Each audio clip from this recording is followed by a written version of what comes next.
नमस्कार। आज हम ऐत्रेय उपनिषद पर एक गहरी नजर डालने वाले हैं। ये ऋग्वेद से जुड़ा एक बहुत ही महत्वपूर्ण और प्राचीन ग्रंथ है।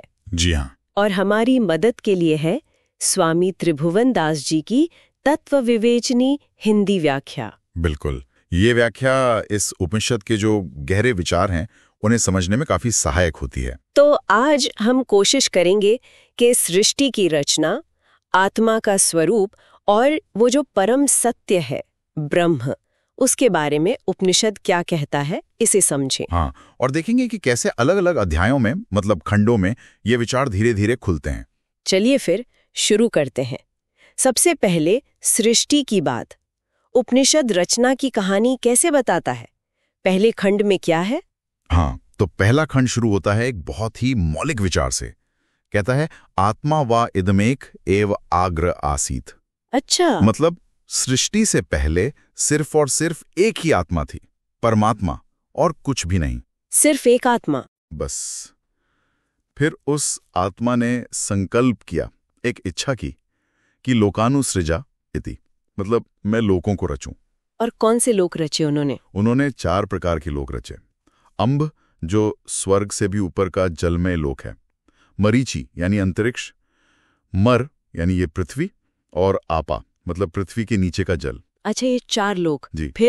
फिर सोचा कि इन लोकों के लिए लोकपाल मतलब इनके रक्षक देवता बनाने चाहिए।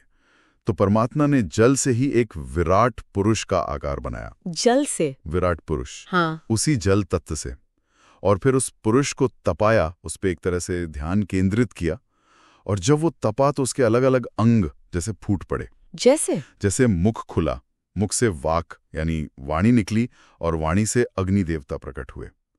नाक खुली, उससे प्राणवायु निकली और प्राण से वायु देवता। आंखें खुली, उनसे देखने की शक्ति यानी चक्षु निकला और चक्षु से सूर्य देवता। कान खुले, सुनने की शक्ति आई और उससे दिशाओं के देवता। अरे वाह, मतलब शरीर के हर अंग, हर इंद्रिय और उनके देवता उसी एक विराट पुरुष से निकले। बिल्कुल। त्वचा से रोम, रोम से औषधियां और वनस्पतियां, हृदय से मन, मन से चंद्रमा, नाभि से अपान वायु और उससे मृत्यु देवता। इस तरह से ये लोकपाल, ये देवता प्रकट हुए। ये तो बहुत ही रोचक है। सब कुछ उसी एक स्रोत से जुड़ा हुआ है। पर ये देवता तो बन गए, फिर उनका क्या हुआ? और वो आत्मा, वो परमात्मा, वो हमारे जैसे शरीर में कैसे आए? शायद दूसरा खंड इसी पर बात करता है। हाँ बिल्कुल। जब ये देवता बन गए तो वो सृष्टि रूपी महासागर में गिर गए और उन्हें भूख प्यास सताने लगी। अच्छा, भूख प्यास देवताओं को भी? हाँ, तो उन्होंने परमात्मा से प्रार्थना की कि हमें कोई ऐसा आश्रय, कोई शरीर दो जहां रहकर हम अन्न खा सकें, अपनी भूख मिटा सकें। फिर परमात्मा ने क्या किया?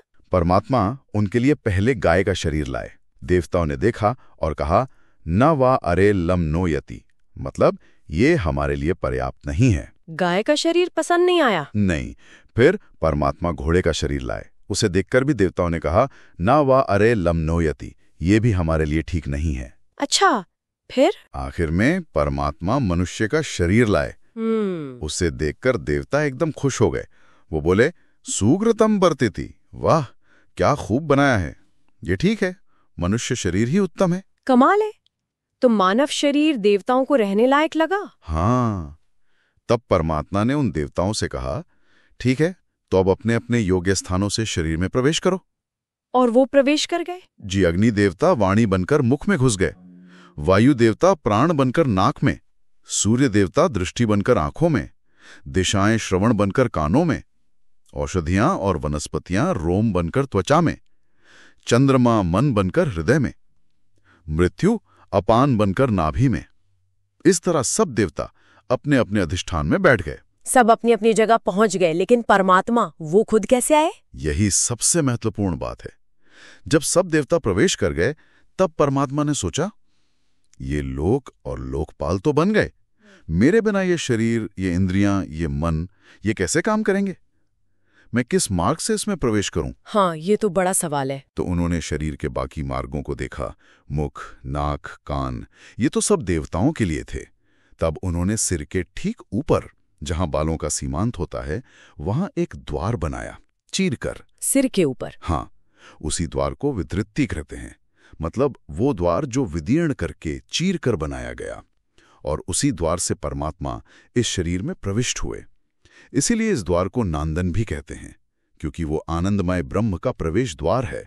अद्भुत, मतलब वो परम चेतना हमारे सिर के रास्ते से हमारे अंदर आई। जी, और इसीलिए वो परमात्मा हमारे अंदर ही स्थित है। वो इन सब इंद्रियों, मन, बुद्धि के पीछे रहकर इन्हें चला रहा है। तो हमारे अंदर जो ये मैं का भाव है, ये जो अनुभव करने वाली चेतना है, क्या वही परमात्मा है? इसका असल स्वरूप क्या है? अब हम तीसरे खंड पर आ गए, है ना? हाँ, तीसरा खंड इसी गुत्थी को सुलझाता है। उपनिषद खुद सवाल पूछता है, कतरह सा आत्मा? वो आत्मा कौन है जिसकी हम उपासना करते हैं? येन वापश्यति येन वा शृणोति?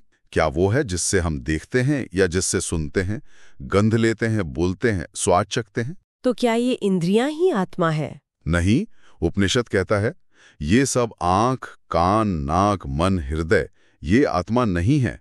ये तो उसके उपकरण हैं, औजार हैं। औजार हैं? तो फिर आत्मा क्या है? उपनिषद आगे कहता है, जो ये संज्ञान है यानी जानना, आज्ञान मतलब विशिष्ट रूप से जानना, शासन करना, विज्ञान यानी शिल्प आदि का ज्ञान, प्रज्ञान यानी गहरी समझ, चेतना, मेधा यानी धारण करने की शक्ति, दृष्टि यानी देखने की क्षमता, धृति यानी धैर्य, मति यानी सोचने की शक्ति, मनीषा यानी स्वतंत्र चिंतन, जुति यानी मानसिक वेग या दुख, स्मृति यानी याददाश्त, संकल्प यानी इरादा, क्रतु यानी निश्चय, असु यानी प्राण शक्ति, काम यानी इच्छा, वश यानी नियंत्रण। ये सब क्या है? क्या है ये सब? सर्वाण्यवैतानि प्रज्ञानस्य नामधेयानि भवन्ति। ये सब उस एक प्रज्ञान के ही अलग अलग नाम हैं। प्रज्ञान मतलब चेतना। हाँ, विशुद्ध चेतना। और फिर आता है उपनिषद का महावाक्य, प्रज्ञानम ब्रह्म। प्रज्ञानम ब्रह्म, चेतना ही ब्रह्म है। इसका क्या मतलब हुआ? विस्तार से बताइए। इसका मतलब है कि जो ये जानने की, अनुभव करने की शक्ति है, जो ये शुद्ध चैतन्य तत्व है, वही परम सत्य है, वही ब्रह्म है। वही ब्रह्म है? हाँ, वही इंद्र है, वही प्रजापति है, वही सारे देवताएं हैं, अग्नि, वायु, सूर्य सब। वही पंच महाभूत हैं, पृथ्वी, जल, अग्नि, वायु, आकाश। वही छोटे से छोटे जीव से लेकर बड़े से बड़े प्राणी तक, अंडे से पैदा होने वाले, गर्भ से पैदा होने वाले, पसीने या नमी से पैदा होने वाले, धरती से उगने वाले, घोड़े, गाय, मनुष्य, हाथी, जो कुछ भी सांस लेता है, चलता फिरता है या उड़ता है या स्थिर रहता है, सब कुछ उसी प्रज्ञान यानी चेतना से ही प्रेरित है, उसी पर टिका हुआ है। प्रज्ञानेत्रो लोका प्रज्ञान प्रतिष्ठा प्रज्ञानम ब्रह्म। ये सारा संसार चेतना द्वारा ही संचालित है, चेतना ही इसका आधार है और वो चेतना ही ब्रह्म है। ये तो बहुत ही गहरा और शक्तिशाली विचार है। सब कुछ चेतना है, तो फिर ये जन्म मृत्यु, ये चक्र कैसे काम करता है? चौथा खंड ऋषि वामदेव के बारे में कुछ बताता है। हाँ बिल्कुल। चौथा खंड इसी ज्ञान के फल को दिखाता है, ऋषि वामदेव के उदाहरण से। वामदेव ने गर्भ में रहते हुए ही इस आत्मज्ञान को, इस प्रज्ञानम ब्रह्म को जान लिया था। गर्भ में ही? हाँ, और ज्ञान होते ही उन्होंने घोषणा की, अहम मनुभवम सूर्यश्च। मैं ही मनु हुआ था, मैं ही सूर्य हूं। मतलब उन्होंने अपनी एकता उस परम चेतना से महसूस कर ली। वो ये भी कहते हैं कि मैंने लोहे के सैकड़ों शरीरों रूपी पिंजरों को बलपूर्वक तोड़ दिया है, मैं बाज पक्षी की तरह मुक्त हो गया हूं। शरीर को पिंजरा कहा है? हाँ, और ये खंड मनुष्य के 3 जन्मों की बात भी करता है। 3 जन्म? वो कैसे? पहला जन्म है जब पिता का वीर्य माता के गर्भ में स्थापित होता है, वो पिता का ही आत्मभाव होता है। दूसरा जन्म है जब वो बालक इस दुनिया में पैदा होता है, और तीसरा जन्म तब होता है जब वो पिता अपना कर्तव्य पूरा करके इस लोक से जाता है और अपने कर्मों के अनुसार फिर से कहीं और जन्म लेता है। ये जन्म मृत्यु का चक्र तब तक चलता है जब तक आत्मज्ञान नहीं हो जाता। अच्छा, तो ज्ञान होने पर यह चक्र टूट जाता है? बिल्कुल, जैसे वामदेव ऋषि के साथ हुआ। ज्ञान प्राप्त करके वो इस शरीर के बंधन से मुक्त हो गए। तो फिर अंतिम लक्ष्य क्या है? क्या 5वां खंड इसी मुक्ति के बारे में है? हाँ, अंतिम खंड इसी बात को पुष्ट करता है। वो कहता है कि वामदेव ऋषि ने एतेन प्रज्ञेन आत्मना, इसी प्रज्ञान स्वरूप आत्मा के द्वारा इस शरीर से ऊपर उठकर स्वर्गलोक में पहुंचकर अपनी सभी कामनाओं को प्राप्त कर लिया और अमर हो गए। अमर हो गए? हाँ, मतलब जन्म मृत्यु के चक्र से पूरी तरह मुक्त हो गए। और खंड का अंत फिर से उसी महावाक्य से होता है, प्रज्ञानम ब्रह्म। ये फिर से स्थापित करता है कि वो परम सत्य, वो आधार, वो मुक्ति का साधन, सब कुछ वो विशुद्ध चेतना ही है। तो अगर हम संक्षेप में देखें, ऐतरेय उपनिषद हमें शुरुआत से लेकर चलता है, दिखाता है कि कैसे परमात्मा हमारे ही अंदर विराजमान है, और फिर हमें उस परम सत्य तक ले जाता है कि चेतना ही ब्रह्म है, और यही ज्ञान हमें मुक्ति दिला सकता है। एकदम सही कहा। ये यात्रा बाहर से शुरू होकर हमारे अपने अस्तित्व के केंद्र तक पहुंचती है। बहुत खूब।